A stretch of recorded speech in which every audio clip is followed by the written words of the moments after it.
जय हिंद। इससे पिछले वाले वीडियो में हम आपको भूकंप के बारे में A to Z बता दिए थे और ये बताए थे कि समुद्र में आने वाले भूकंप को हम सुनामी कहते हैं। देखिए, सुनामी जो है वो एक जापानी भाषा का शब्द है जिसे कहते हैं तटीय तरंग। सुनामी हमेशा तभी क्षति पहुंचाती है जो समुद्र के किनारे पहुंचती है तब। जैसे मान लीजिए समुद्र के अंदर, उसकी ज़मीन के अंदर कोई भूकंप उत्पन्न हुआ तो इसका तो फोकस हो जाएगा ज़मीन के अंदर और इसका एपिसेंटर हो जाएगा समुद्र का नीतल। देखिए, समुद्र में जहाँ जहाज चलती है उसे तल कहते हैं और जहाँ मरने के बाद आदमी डूब के नीचे चला जाता है उसे कहते हैं नीतल। तो ये एपिसेंटर हो जाएगा और ये पूरे पानी को हिला देगा, जिसका इफेक्ट इस तटों पर देखा जाएगा। यहाँ इसका इफेक्ट ज़्यादा देखने को नहीं मिलता है। यहाँ समझिए कि जो सुनामी होती है इसमें तीन ही चीज़ें होती हैं, या तो इसका वेवलेंथ, आयाम और स्पीड। आयाम का मतलब होता है ऊंचाई, वेवलेंथ का मतलब है कितनी लंबी तरंग है। ये चीज़ें होती है। अब जैसे देखिएगा, बीच समुद्र में जब सुनामी चलती है तो ये तरंग ज़्यादा खतरनाक नहीं होती है, लेकिन जो तट पर पहुंचती है तो ही ज़्यादा खतरनाक हो जाती है। समुद्र में इसकी जो लंबाई होती है, इसके वेवलेंथ की जो लंबाई होती है वो लगभग 200 किलोमीटर लंबी होती है। 200 किलोमीटर लंबी लंबी तरंगें चलती हैं बीच समुद्र में, जिसका नतीजा होता है कि बीच समुद्र में अगर कोई जहाज है, कार्गो जहाज, इसके नीचे से अगर कोई सुनामी चली जाएगी ना तो पता ही नहीं चलेगा। इतनी लंबी तरंग होती है और उसकी ऊंचाई भी बहुत कम होती है। लेकिन यही जो तरंग इतनी लंबी है, जब वो समुद्र के तट पर पहुंचती है तो इस तट पर इसको आगे बढ़ने का रास्ता नहीं मिलता है, जिस वजह से ये ऊपर उठ जाती है, जिस वजह से ये तट पर खतरनाक हो जाती है। तो जो मिड सी है, यानी समुद्र का बीचों बीच एक कोस्टल एरिया, दोनों में डिफरेंस क्या होता है कि बीच समुद्र में इसकी वेवलेंथ 200 किलोमीटर होती है, जो तट पर आकर केवल 10 किलोमीटर हो जाती है। यानी 200 किलोमीटर की चीज़ को अगर आप दबा के केवल 10 किलोमीटर में करिएगा तो ऊंचा हो ही जाएगा।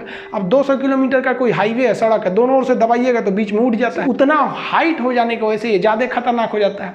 लेकिन समुद्र में कोई रुकावट नहीं होती है, इस वजह से समुद्र में सुनामी की स्पीड बहुत ज़्यादा होती है और तट पर आने के बाद सुनामी की जो स्पीड होती है वो कम हो जाती है।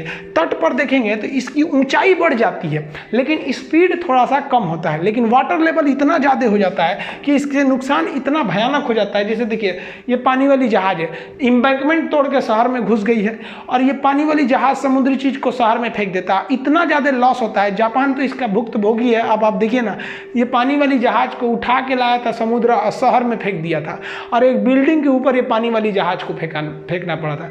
2011 में जो जापान में सुनामी आई थी, वो समुद्र के नीचे जो भूकंप आया था वो उसकी तीव्रता इंटेंसिटी 9 रिक्टर स्केल पे था। इतना भयानक था।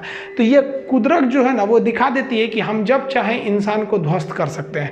तो इससे बहुत ज़्यादा लॉस होता है। इससे बचने का एक उपाय होता है जिसको हम लोग टेक्निकल भाषा में डार्ट कहते हैं।